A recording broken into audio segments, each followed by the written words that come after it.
This video was put together to help highlight the reasons that we are strongly objecting to the 2024 appraisal of the property listed, a piece of property that has been in my family since the early 50s, before I was even born.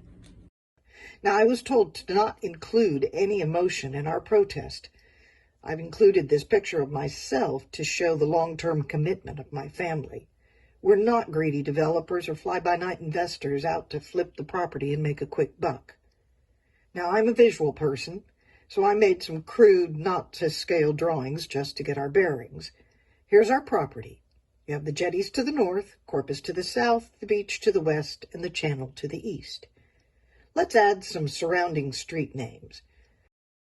It's notable that 10th Street dead ends into our property. When 10th crosses Avenue G, it becomes a sand road that, although it's recognized as a city street, it's never been paved or maintained as one. Let's add fence lines and boundaries, and add some landmarks. Okay, notice the dotted line inside the fence lines to the west and the south. My dad told me once that he bought that particular piece of property because all the land around it was lowland, marsh. It would never be developed. Well, in the early 90s, developers bought the lowland, and the city allowed them to fill the marsh to the west and south of us to 2 full feet above the level of our land. And then the property owner, where Mirage is now, to our north, leveled the gently sloping property and filled that entire property with a huge building and a concrete parking lot. And over the years, Braun, in his expansion of his golf cart business into a small theme park, has built up the slope of his business too. So in essence, even a small amount of rain turns our land, our yard, into a swimming pool. Now, you can look at this picture and see where our yard is in relation to the bottom of the fence, the neighbor's fence. Now, this might give you a better understanding of the difference in the elevation of our yards. So it's one thing to gripe about the rain, and it's another thing to actually see it. This is just a summer rainstorm, maybe 15 to 20 minutes into it. Now, during the development of the subdivision in the 90s, the city provided drainage in an easement that emptied into a culvert on 9th Street. That drain on 9th has been clogged for years and not maintained. So we have to wait for what rain that doesn't run off to soak in. The standing water not only smells bad, but it's prime breeding ground for mosquitoes. And here's a few more before and after shots.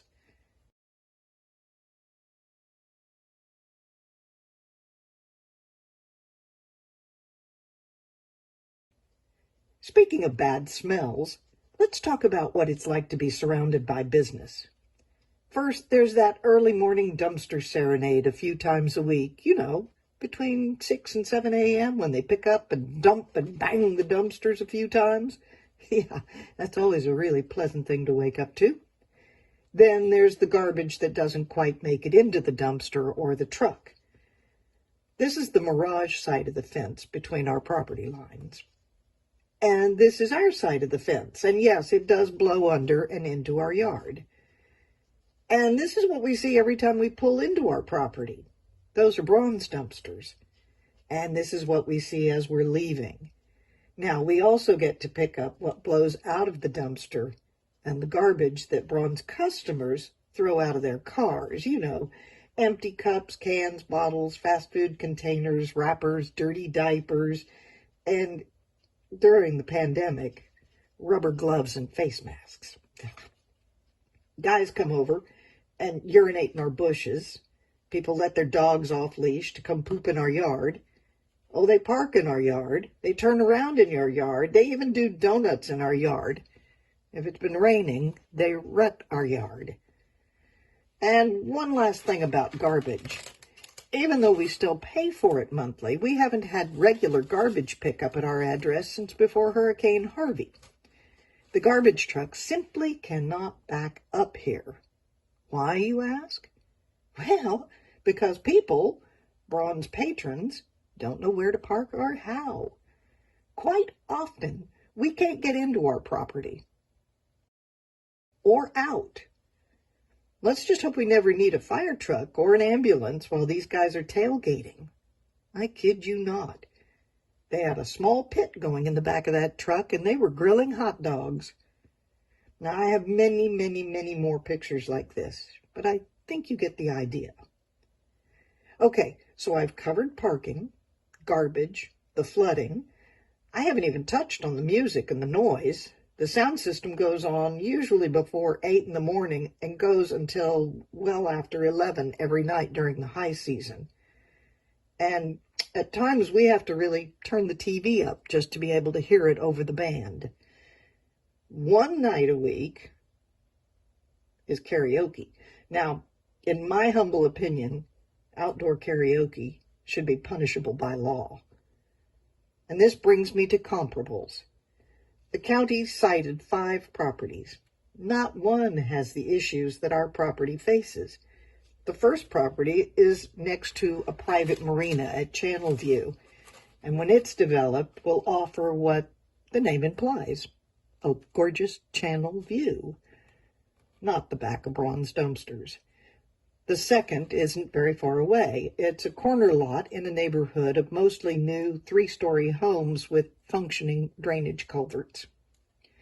And this lot is in the section of Old Town with many of the older, finer homes, and it's soon going to be surrounded with other large homes like the one in the background of the picture, and is within a 2-minute walk to the beach.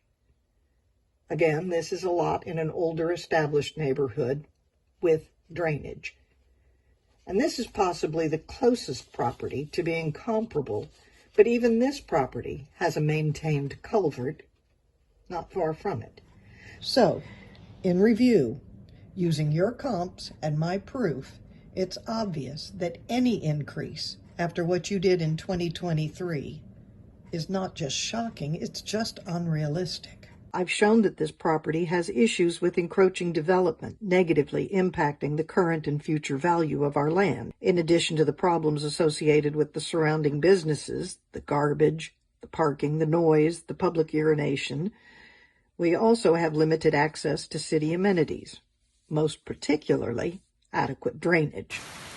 Now, I'm guessing this would be seen by any future buyer or developer as an expensive drawback. So I'm going to get emotional again. My mom is 93 years old. She's seen this property, this community, through Hurricanes Carla, Beulah, Celia, and Harvey. And she and my dad have shared their love of this area with 3 different generations. Their friends, their children, their grandchildren, their scout troops, and many long-term renters who have lived on the property. Please take a closer look at our property assessment and realize that any additional increase after what you did in 2023 is just not realistic. Please work with us to make it possible for my mother to hang on to this land and to pass it to future generations.